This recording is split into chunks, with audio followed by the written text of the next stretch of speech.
What do Rome's origin myths tell us about their uh, culture and values?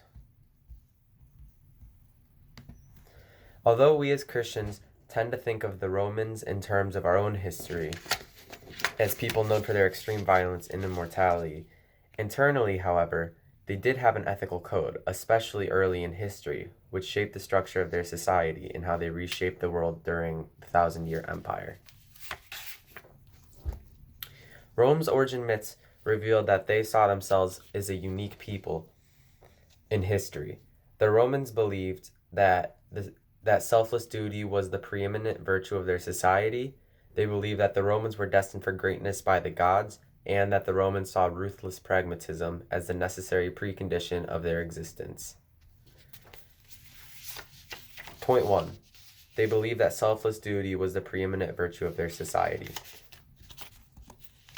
The Aeneid is a story of how Aeneas, a Trojan, flees Greek and makes his way to establish Rome.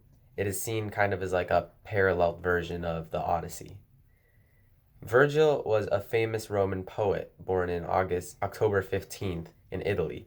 His last and most notable work was the poem Aeneid, which strove to exemplify his position as Rome's divine dynasty. He died of a fever. The Sortes Vigilance.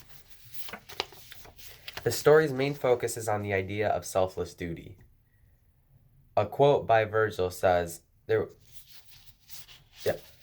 were no more further hope of aid. I yield to my fate, and bearing still my sire toward the mountains took my way. So here's how the story went. The Trojan fleet is next seen sailing towards Italy when they're shipwrecked on a storm on the north of Africa caused by Juno, the queen of the gods, who hates them and is trying to prevent them from reaching Italy to try to stop their destiny. They then encounter Queen Dido, leader of the Carthaginians, who are founding a new city, Carthage. Aeneas tells Dido of the destruction and his travels around the Mediterranean. They eventually fall in love, but Aeneas is in danger of forgetting his mission in Italy. So the king of the gods, Jupiter, sends Mercury to remind him of his duty. Aeneas' sudden departure leaves Dido devastated, and she commits suicide and curses the future Romans and Carthaginians. After the stop in Sicily, Aeneas travels underground in the underworld. He travels to the underworld and sees his father. He is then able to arrive in Italy, where he is welcomed by the king Latinus, who promises his daughter Lavinia's hand in marriage to seal peace with Trojans and Latins. However, the Italians resent the arrangement, including Latinus' wife, Amata, and the prince Turnus, who hoped to marry Lavinia himself. War soon breaks out to his dismay. Aeneas visits another local king, Evander, whose city is built on the site of the future of Rome, and Evander agrees to ally his people in the Trojans and sends his son Pallas with Aeneas for the first expedition of war. Pallas with Aeneas was first experience of war. Pallas is presented as a sympathetic character, a brave man, and Aeneas feels a strong affection for him. In the war, Italy continues to rage and Pallas is killed, causing a response. Aeneas eventually suggests that they should meet to a duel. They take a truce. He decides they should meet into a duel, and a bunch of stuff happens that cancels the duel, then starts again, then cancels it, and eventually Aeneas just meets Turnus on the battlefield, and when he sees that he is wearing the belts of Pallas, he kills him and avenges his death. Argument 2. The story of Romulus and Remus indicates that Romans believed that their position in the world was foreordained by the gods. A quote by Livy says the fates had already decreed the origins of this great city, and the foundation of the mightiest empires under heaven. Aeneas had a son named Ascanius, who built the city of Alba Longa at the hill of Alban Hills. Asinius was then succeeded by his son Silvius, and the lineage followed down to Numitor and Emulus, who had a dispute over who should take the throne. Numitor's daughter was named Rhea Silva. She was forced to become a Vestal virgin, and meaning Numitor would have no descendants.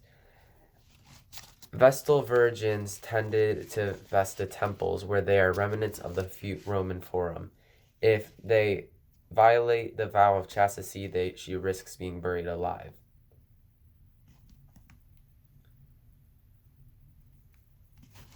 Rhea became pregnant by Mars, the Roman god of war. When the babies were born, they were taken away and thrown into the river to drown. Mercifully, the river god protected them by calming the waters, and the newborns were discovered by a she-wolf who nursed them while a woodpecker protected and fed them. Romulus and Remus. Eventually, a shepherd named Fastius found the twins and took them home to be raised by him with his wife, Aeca Lancertia. Once grown, the twin brothers rebelled against their powerful grandfather, Numitor, who ruled Alba Longa, where the boys had been born. Remus and Romulus dreamed of ruling their own kingdom, but were in disagreement where it should be located. Each went on his own and built their own city, which is now in Rome. Remus chose the Aventine Hill and Romulus the Palatine Hill. Argument 3. The Romulus and Remus story demonstrates the Roman understandings of ethical behavior, thus making an absolute ruthless pragmatism the height of virtue. From looking at scripture, we know how Pontius Pilate. How does his management of the trial of Jesus illustrate Roman understanding of justice? After the gods demonstrated their preference for Romulus and Remus, further violates community norms by ridiculing his brother and disrespecting his private lands by leaping over his wall. A quote by Livy says, Remus contemptuously jumped over the newly raised walls and was forthwith killed by the enraged Romulus, who exclaimed, "So shall it be henceforth with everyone who leaps over my walls." Many stories tell of conflict between them, and Romulus's victory was only secured by a fratricide. Rome did not look good on killing family members. However, it was justified in his actions because of Remus's failings, but rather his death was necessary for the emergence of Rome, thus showing the extent to which Roman's morality was ends-driven. A story about the Sabine women that was about Rome City was prospering except for a small detail that they didn't have any women. So they went and said, we're going to have a festival and took the Sabine women and captured them and kidnapped them. Eventually, once the fathers and everything of the Sabine noticed what they were doing, they came back, but the Sabine women were torn between their new husbands and families versus their parents and brothers. They eventually just established peace and lived happily ever after. So,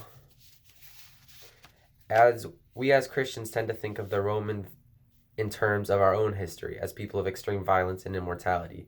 However, Rome's origin myths reveal that they saw themselves as a unique people in history from their belief that selfless duty was the preeminent virtue of their society. They believed that they were destined for greatness by gods, and they saw ruthless pragmatism as the necessary precondition of their conditioned existence. Thank you.